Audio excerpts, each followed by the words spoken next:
سر آزاد کشمیر میں Peoples party کی حکومت تھی جو کہ اپنی مدت پوری کر چکی ہے، اور 27 جولائی کو باقاعدہ جو election commission of Azad Kashmir ہے انہوں نے اعلان کیا ہے کہ الیکشن 27 جولائی کو ہوں گے۔ آزاد کشمیر کی اسمبلی کی ٹوٹل سر 53 نشستیں،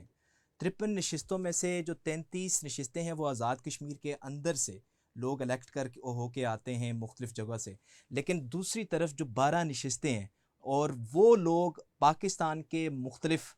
جو شہر ہیں وہاں پر آباد ہوئے تھے، اور وہاں سے لوگ ووٹ دیتے ہیں ان لوگوں کو جو ان کا نمائندہ ہوتا ہے، کوئی لاہور میں ہے، کوئی راول پنڈی میں ہے، کوئی پشاور میں ہے، کوئی کراچی میں ہے۔ تو آزاد کشمیر کی جو کالعدم جوائنٹ عوامی ایکشن کمیٹی ہے وہ اس معاملے پر بالکل کمپرومائز کرنے کو تیار نہیں ہے کہ یہ جو 12 سیٹس ہیں ان پر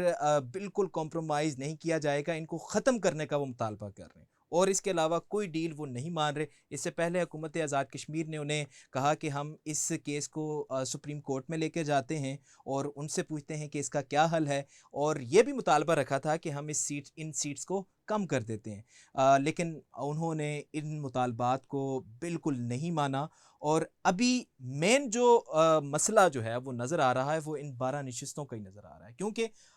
جو پاکستان کی وفاق کی حکومت ہے اور جو آزاد کشمیر کی حکومت ہے ان کا موقف یہ ہے کہ ہم نے ان کے تقریباً 25 جو مطالبات ہیں ان پر کام کر لیا ہے، باقی مطالبات پر بھی کام جاری ہے، لیکن یہ جو 2-3 مطالبات تھے جن میں یہ 12 نشستوں کا مطالبہ تھا، اس پر جو ہے پراپر ایک بینچ بیٹھے گا، اس پہ آئینی ترمیم ہوگی، ایک پروسیس ہے، تو اس کے بعد ہی اس کا کوئی حل ہوگا۔ تو آپ کیا سمجھتے ہیں کہ جو وہاں کے لوگ ہیں جو اس کو لیڈ کر رہے ہیں کالعدم جوائنٹ عوامی ایکشن کمیٹی کو، ان کو صبر نہیں کرنا چاہیے تھا؟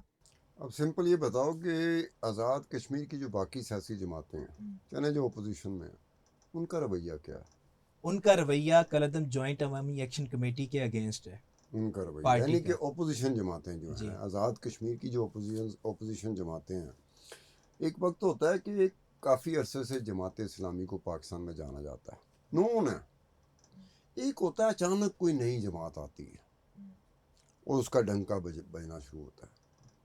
اب مجھے بتاؤ جوائنٹ ایکشن کمیٹی کیا، جیسے میں نے جماعت اسلامی کی مثال دی کہ 1947 سیٹیں کم ہوتی ہیں لیکن وہ نون پارٹی، ہر ایک کو پتہ ہے جماعت اسلامی نام کی کوئی جماعت ہے، سیاسی جماعت ہے جو اپوزیشن میں آتی ہے، باقاعدہ اس کا سگنیفیکنٹ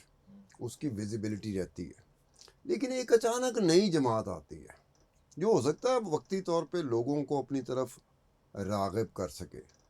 تو جوائنٹ ایکشن جو کمیٹی ہے اس کا پبلک میں پذیرائی ہے آزاد کشمیر میں؟